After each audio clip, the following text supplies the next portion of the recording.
জীবনের প্রত্যেকটা মুহূর্তে প্রত্যেকটা সেকেন্ডে জীবনের রং বদল হতে থাকে। সো হ্যালো এভরিওয়ান, ছোট্ট একটা মিনি ব্লগে সবাইকে অনেক অনেক স্বাগত আর ভালোবাসা। আশা করি তোমরা ভালো আছো আর আমিও কিন্তু অনেক ভালো আছি। এর আগের ভিডিওতে বলেছিলাম শরীরটা একটু খারাপ আছে। বেশ কিছুদিন হয়ে গেল শরীরটা কোনো রকমই ঠিকই হচ্ছে না। ঠান্ডা, কাশি, মাঝে মধ্যে জ্বর, এটা লেগেই আছে। আজ কিন্তু সকালবেলায় আমি সব কাজগুলো গুছিয়ে নিয়েছি। তোমাদের সঙ্গে সংসারের অনেক কাজই শেয়ার করতে পারিনি। সকালবেলা উঠে তাড়াহুড়ো করে সংসারের সব কাজগুলো সেরে নিয়েছিলাম। বাকি ছিল রান্না করা। তো তার আগে ছাদে গিয়েছিলাম একটু জামা কাপড়গুলো মেলে আসতে, কারণ আগের দিন রাত্রেবেলা আমি জামা কাপড়গুলো কেচে রেখেছিলাম। মাঝের মধ্যে রাত্রিবেলাও কাচি, আবার কিন্তু আমি সকালবেলাও কাচি। যেদিন মনে করি যে আজকে একটু ফাঁকা আছে সেদিন কিন্তু আমি সকালবেলা কেচে নিই, তা না হলে কিন্তু বেশিরভাগটা আমি রাত্রিবেলা জামা কাপড় কাচি। আর হ্যাঁ, আর একটা কথা, আমার গলার ভয়েসটা একটু শুনতে ভীষণ বাজে লাগছে, কারণ আমার অনেক ঠান্ডা লেগেছে, আমার গলার ভয়েসটা অনেক ভারী হয়ে গেছে, আর সেটার জন্যই একটু ভয়েসটা শুনতে কিন্তু খুবই বাজে লাগছে। চলো আজ আমাদের মেনুতে কি কি হচ্ছে সেটাই তোমাদের সঙ্গে শেয়ার করি। তো ফ্রিজের মধ্যে আগের দিনে সজনে ডাঁটা ছিল, আর সেটাই হচ্ছে আজকে সর্ষে বাটা দিয়ে একটু ঝাল করব।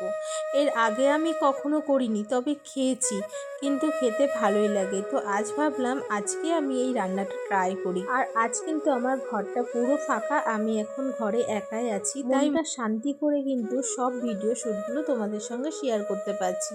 তো যাই হোক, আমার কিন্তু ডাটাটা হয়ে গেল। হ্যাঁ, আজকে কিন্তু পিসি একটু মাংসও নিয়ে এসেছিলো, আর অনেক দিন হয়ে গেছে আমাদের মাংস খাওয়া হয়নি। আমাদের বাড়িতে প্রায় সময় কিন্তু মাংস হয়, কিন্তু কয়েকদিন হয়ে গেল অনেক দিন ধরে আমাদের বাড়িতে নিরামিষ খাওয়া হচ্ছে। তো অনেক দিন পর কিন্তু আজকে মাংস হচ্ছে। আমি রান্না করেছি, কারণ কি সকালবেলা মাংসটা নিয়ে এসছে। মাংস খেতে আমাদের বাড়িতে সবাই পছন্দ করি, কারণ কিশো ভীষণ পছন্দ করে। ওর যদি রেগুলার একবার করে মাংস হয় তাহলে ওর খুব ভালো হয়। তোমরা হয়তো এক্ষুনি বলবে, দিদিভাই তুমি পছন্দ করো না? হ্যাঁ, আমিও পছন্দ করি, আমার ছেলেও পছন্দ করে, কিন্তু ইদানিং না আমার মেয়ে এখন খেতে চাইছে না মাংসটা, কারণ ওর না ভালো লাগে না মাংস খেতে। কারণ আমার মেয়ে আগে ভীষণ পছন্দ করতো, কিন্তু এখন আমার মেয়ে মাংস খেতে পছন্দ করছে না। তো যাই হোক, আমার রান্নাবান্না কিন্তু অনেকটা আগিয়ে এসছে, আর আমি রান্না করতে করতে রান্নাঘরটা পরিষ্কার করে নিচ্ছি, মানে ওই গ্যাস ওভেনটা পরিষ্কার করে নিচ্ছি। আসলে আমার অন্য কাজগুলো হয়ে গেছে বলে তাই এখন রান্নাঘরে ধীরে সুস্থে টাইমটা দিতে পারছি। যতই হোক না কেন, দুটোর আগে কিন্তু আমাকে রান্না করতেই হবে। দুটোর আগে রান্না করে আমাকে সব গুছিয়ে রাখতে হবে, কারণ কি দুটোর সময় আসে, আর দুটোর সময় এসেই কিন্তু ও খাওয়া দাওয়া করে। এর জন্যই কিন্তু আমাকে দুটোর আগে সব কাজ কমপ্লিট করে নিতে হয়। আগে আমাদের বাড়িতে সকালে রান্না হতো, কিন্তু এখন আমি দুপুরবেলায় রান্না করি, কখনো কখনো আমি সকালবেলাও রান্না করি। যেহেতু এখন কি সকালে ভাত খায় না, সকালবেলা কি কখনো ওটস খায়, কখনো রুটি খায়, যেদিন যেরকম হয় সেদিন খাই।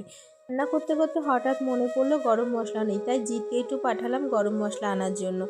আর দেখো, এখান থেকে আমি কষা মাংস তুলে নিয়েছি, আর কষা মাংস খেতে কিন্তু আমার ভীষণ ভালো লাগে। আমার খুব পছন্দ কষা মাংস। যেহেতু কি যদি এখন বাড়ি থাকতো তাহলে ও খেত, বা আমার ছেলে যদি বাড়ি থাকতো তাহলে ও খেত। তা দুজনার একজনও বাড়িতে নেই, কিস এখন চেম্বারে আছে, আর হচ্ছে আমি তার মধ্যে রান্না করতে করতে কষা মাংসটা খাচ্ছিলাম। যাই হোক, রান্না বান্না কমপ্লিট করে আমি স্নান করে ঠাকুরের পুজোটা দিয়ে চলে এসেছি এখন আমার জন্য ভাত বাড়তে। হ্যাঁ, কিস এসেছিলো, কিসের খাওয়া দাওয়া হয়ে গেছে, ও খেয়ে দিয়ে চলে গেছে, আর এখন হচ্ছে আমি আমার নিজের জন্য ভাত নিয়ে বসে পড়েছি। আমাদের বাড়িতে এখন সবারই খাওয়া দাওয়া হয়ে গেছে। আমার এই ছোট্ট ছোট্ট মিনি ব্লগগুলো তোমাদের কেমন লাগে অবশ্যই কিন্তু তোমরা কমেন্ট করে জানিও। আর যারা এই পেজ থেকে প্রথম দেখছো তারা প্লিজ প্লিজ একটু ফলো করে দিও, আর লাইক কমেন্ট শেয়ার করে দিও যদি তোমাদের ভিডিওটা লাগে। যদি তোমাদের মনে হয় যে ভিডিওটা তোমাদের ভালো লেগেছে, তাহলে কিন্তু অবশ্যই একটা করে লাইক শেয়ার করে দিও। এটাই হচ্ছে তোমাদের কাছে আমার রিকোয়েস্ট। যাই হোক, কথা বলতে বলতে আমার খাওয়াটা প্রায় কমপ্লিট হয়ে গেল, আর আমার মাংস খেতে কিন্তু ভীষণ ভালো লাগে। কে কে মাংস খেতে পছন্দ করো অবশ্যই কিন্তু একটা কমেন্ট রেখে যেও।